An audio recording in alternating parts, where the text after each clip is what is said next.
Well, Mohammed, let me make a point to you back on that. I think surely we can agree that what happened on October the 7th was a war crime. I mean, when people are taking grandmothers and executing them, kidnapping young children, when they're killing babies in their cribs, we can agree that's war crime, right? Okay, babies. Can we? Surely, of course, 100%. Right. But babies in the crib. Sorry, what was the evidence for that? You don't believe that happened? Sorry, CNN, the White House, Sky News, which you work for, all say. I don't work for Sky News. Well, your thing. I did work at CNN. I saw one reporter who retracted it because she wasn't sure about the source. It's unconfirmed by the White House. But then the Daily Telegraph and the Jerusalem Post and other sources then did publish pictures, which indisputably show babies have been killed. No, it showed one baby who's been charred, and that picture has been put up on Twitter and has been refuted by many people saying that it's actually AI. That's completely untrue. That is true. What's your source? What's your source? There's been a thorough investigation into the claim that was put up there by some rogue person on Twitter that it was AI. It has been completely disproven. Okay, let me ask you a question. Picture, which was published on the Telegraph, is a genuine, legitimate picture. What is your source? Are you seriously arguing that babies weren't killed? No, I didn't say that. Well, what are you saying? I'm saying, give me a source. You know full well you've been fired from the Daily Mirror for fake images. So you know full well about the I didn't accept they were faked. Exactly, the UK government did. Yeah, they did.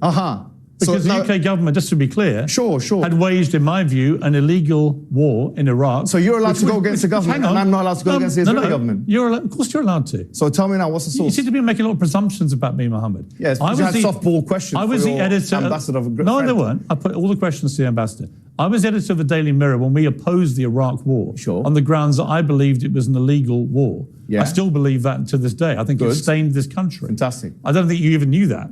I did know that. Right. But that's not the point I was making. I was making the point that if you're allowed to go against a government in their classification of an image, then if you have pro-Palestinian activists who are saying, actually, we need to see a source, shouldn't they be entitled to that? The Daily Telegraph published on page 3. Should they be entitled to that, yes or no? You're talking about, the Daily Telegraph said they had independently verified the picture, Mohammed. No, excuse me. If you're saying that their verification is wrong. No, excuse me. Primary source in academia, I know you've done a journalism degree, which is, frankly, is not relevant to what we're talking about here anyway. Probably is to journalism, yeah. No, it's not to this conflict, but we academics require primary source evidence in order to make it. The Daily Telegraph said. The Daily Telegraph said they verified the picture. That's a secondary source. Fine. You may say that's secondary source. You may say that's a secondary source. Well, you may say you don't think it's genuine. I don't agree with you.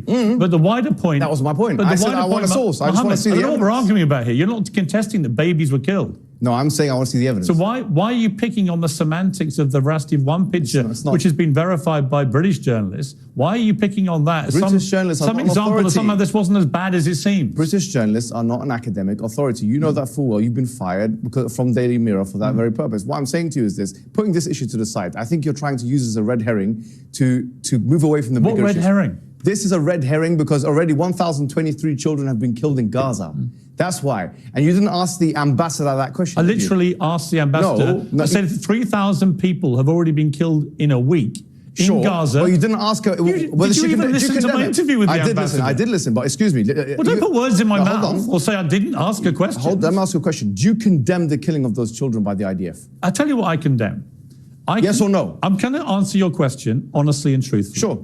And because I've tweeted about this, right? Oh, okay. I think that what happened on October the 7th was one of the worst atrocities I have ever had to read about or watch on. It happens every day in Palestine. No. So why do you care about that? It actually doesn't. It doesn't. It does actually. Yes. No. The Israeli forces. I've got the stats for that. Israeli forces do not go. Cast-led, wait a minute, Mohammed. Edge. Go and check it out. Mohammed. Israeli forces. Cast-led, protective edge. Israeli forces don't go into Gaza on one day and grab grandmothers and kill babies in their beds. Okay. And hold on. Rape and abuse women. So rape, is there any evidence for that?